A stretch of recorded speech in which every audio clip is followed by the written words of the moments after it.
namin para lang ma... para lang hindi niya masyado maramdaman, gano'n. Masakit kasi, alam mo, anytime eh. Yung pa talaga ako yan. Hindi pa pwede. Ako ready. Siyempre wala rin ako sa tabi niya para supportahan siya. Alam ko, kailangan niya ako. Kasi ako yung source of strength niya, kuya. Kailangan ako natin ko. Kailangan ko rin siya. So kung kunyari maaalis ako, no regret. Heaven, naniniwala ako more than ever. I really feel that your mom needs you. Bago ka naging housemate ko, ikaw ay anak niya. This is not a voluntary exit. It's just doing the right thing. And when you do the right thing, there are definitely no regrets. Bibigyan kita ng pagkakataon na makapiling pa ang iyong mga housemates. Pero bukas, ang hiling sa akin ng iyong ina, mulat ng mata niya, ay ikaw ang muna niyang makikita.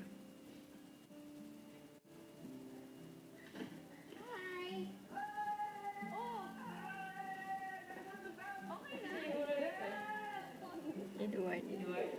Friend mo.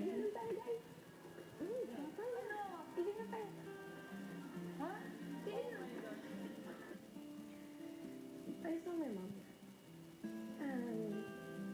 It's not really. Operation will be tomorrow morning. And then,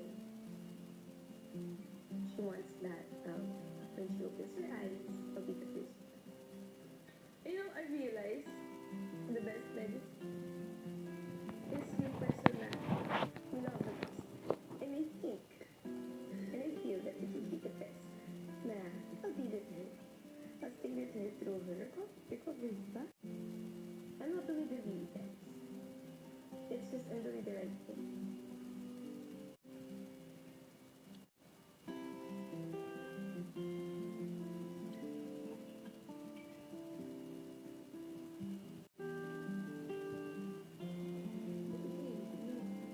Kakaklose lang na yun, Heaven. Yeah! Sarang. Ay, text ko na niya eh. Pilitin mo tapos continue mo sa pagbabago. You fight. You fight for me. You fight for me.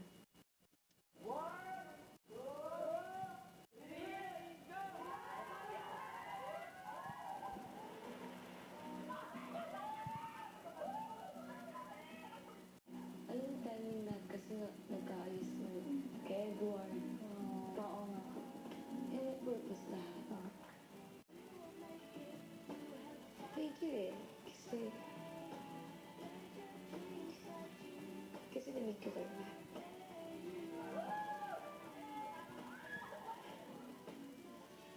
Alin? Mm.